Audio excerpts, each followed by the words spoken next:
Wow, malalaki at ang sarap ng mga isda dito Pandawan, no? Tingnan nyo naman, no? At ang mga tahong at ang talaba, grabe, napakamura, sulit talaga, maraming isda, iba't ibang klase, guys.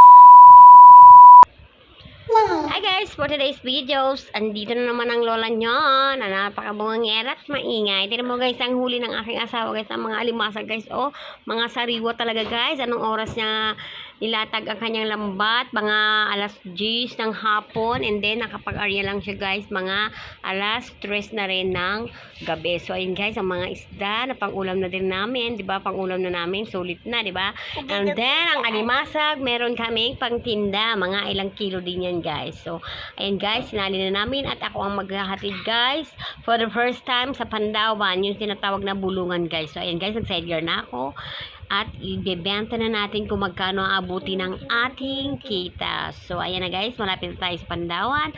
At ito guys, ang aming Pandawan guys, itong sinasabing bulungan guys. So, lahat ng mga manisda pupunta dito at nakikipagtawaran guys. Oh, ang sarap talaga dito guys, magmasid-masid. Ang dami dito mga isda.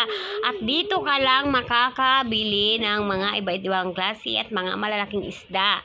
Dito lang talaga ang pangasariwa guys. Oh, talagang makakahagilap ka dyan guys ng napakalaking isda. Ayan natin mo. Talagang ewan ko lang ang klaseng luto to. Sabaw, ang sarap niyan guys. Ulo, sinigang, di ba? At to, malilit na isda, paksiw, tinola. Grabe, yung mga isda na yan guys. Napaka-fresh talaga. Fresh from the farm pa talaga. Oh, tingnan mo naman, oh. Mga limasag, buhay pa yan guys. Napakamura lang ngayon. Pag mga ganito kasing season na alimasag, mura siya. Pag napakamahal naman, umabot siya ng 300. Mga ganon. So, ayan guys, ang laki. Ayun talaga yung nagpapantasyan kong isdang napakalaki rin guys. Gusto ko yung ulo nun. So, ayan, ang aking tahong. Gusto ko rin talagang makapagluto ng tahong guys. Tsaka mga hipon, nag-iisip ako kung ano ulamin. So, may ulam pa naman kaming isda, kaya hindi mo na ako bibili. So, ayan. At naubos na rin ang aking paninda dyan.